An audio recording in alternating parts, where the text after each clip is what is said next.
छोटे रंगारी. आणि ही गोष्ट कुणी दिली तुम्हाला माहिती आहे का? शेरील राव. कुणी दिली आहे? शेरील राव.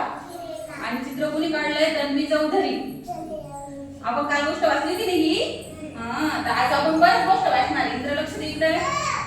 हे बघा आपण आता मी तुम्हाला गोष्ट वाचणार होते. शाळेला सुट्टी होती.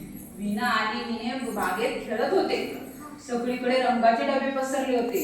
पांढरा, लाल, हिरवा, निळा, पिवळा कितीतरी रंग होते. बघा बरं. बघितलं का?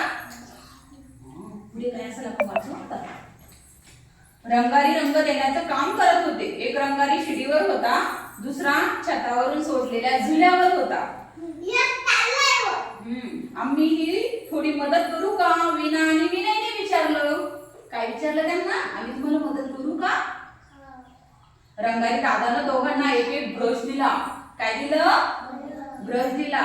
तू फाटकाची आतली बाजू रंगव आणि मी फाटकाची दुसरी बाजू रंगवतो असे विनाला सांगितलं आणि विनयला सांगितलं. आणि तू बाहेरची बाजू रंगव. विनय म्हणाला. बघा कसं सांगितलं त्यांना.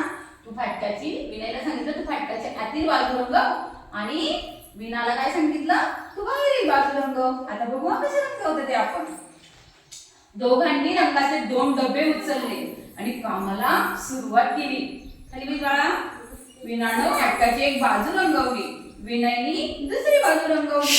रंग देताना जमिनीवर रंग सांडला, भिंतीवर उडाला, त्या दोघांच्या अंगावरही सांडला. बघा काय केलं त्यांनी? अंगावर पण सांडला ना, खाली पण सांडला, भिंतीवर पण त्यांच्याकडून सांडला. आता मी पुढे काय झालं वाचून दाखवते तुम्हाला. शेवटी एकदाच त्यांचं काम पुरं झालं. जमिनीवर सांडलेला रंग त्यांनी पुसला. भिंतीवर उडालेला रंगही त्यांनी पुसून काढला. आपल्या अंगावरचा रंगही त्यांनी पुसला. बघा झाले का स्वच्छ? भिंत स्वच्छ केली की त्यांनी? खालचं झालंय का स्वच्छ? झालं ना? बघू आता पुढे काय झालं. माझा लाल फाटक मला खूप आवडलं. विना म्हणाली. मला माझं हिरवं फाटक खूप आवडलं. विनय म्हणाला. हे बघा एकाने काय केलं? विनाने कोणतं रंगवलं? लाल. आणि विनयने कोणतं रंगवलं? हिरवा.